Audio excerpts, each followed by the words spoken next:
तो यहाँ पे नीचे हमको कुछ शेप्स दी गई हैं जिनको स्क्वायर पेपर पे ड्रॉ किया गया है। तो हमको हर एक शेप का जो नेम है वो बताना है। तो देखिए इसके ए पार्ट में हमको यहाँ पे ये फिगर दी गई है। तो इसको देखने से हमें क्या पता चलता है कि इसकी जो अपोजिट साइड्स हैं आपस में वो इक्वल हैं और पैरेलल हैं, और हर एक साइड जो है एक दूसरे के क्या है, परपेंडिकुलर है। मतलब ये वाली साइड इसके परपेंडिकुलर है और इसके परपेंडिकुलर है, और ये वाली साइड इसके परपेंडिकुलर है और इसके परपेंडिकुलर है। ठीक है, परपेंडिकुलर का मतलब क्या हुआ यहाँ पे कि इनमें हर एक एंगल, हर एक जो एंगल है वो होगा 90 डिग्री का। ठीक है, अगर सभी आपस में परपेंडिकुलर है तो ये एक रेक्टेंगल होगा, क्योंकि रेक्टेंगल की प्रॉपर्टी क्या है कि उसकी अपोजिट साइड्स इक्वल होती हैं और पैरेलल होती हैं और हर एक एंगल 90 डिग्री का होता है। बी पार्ट देखते हैं। तो यहां पे इसकी जो अपोजिट साइड्स हैं वो आपस में इक्वल हैं और पैरेलल हैं। ठीक है, लेकिन इसका जो यहाँ पे हर एक एंगल है ना वो 90 डिग्री का नहीं होगा, क्योंकि ये परपेंडिकुलर नहीं है। परपेंडिकुलर कब होती, जब ये कुछ ऐसे रहती। ठीक है ना, ये वाली फिगर यहां से कुछ ऐसे रहती। ठीक है, तो इसलिए ये क्या होगा, एक पैरेललोग्राम होगा। सी देखते हैं। तो इसकी हर एक साइड की जो लेंथ है इक्वल है, तो इसलिए ये होगा स्क्वायर। इसको देखते हैं। तो यहाँ पे ओनली वन पेयर जो है साइड्स का वो क्या है, पैरेलल है।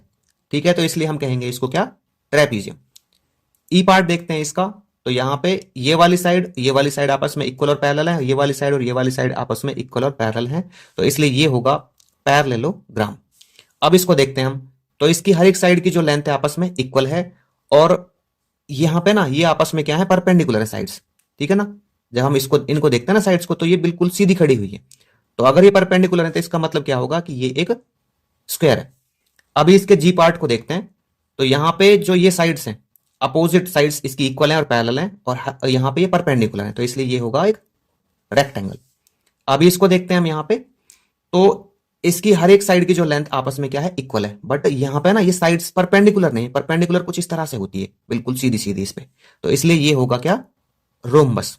ठीक है, अब इसको देखते हैं। तो यहां पे ये वाली साइड और ये वाली साइड आपस में क्या है, पैरेलल है, तो एक ही पेयर इसमें पैरेलल है, तो इसलिए हम कहेंगे इसको क्या, ट्रेपीजियम।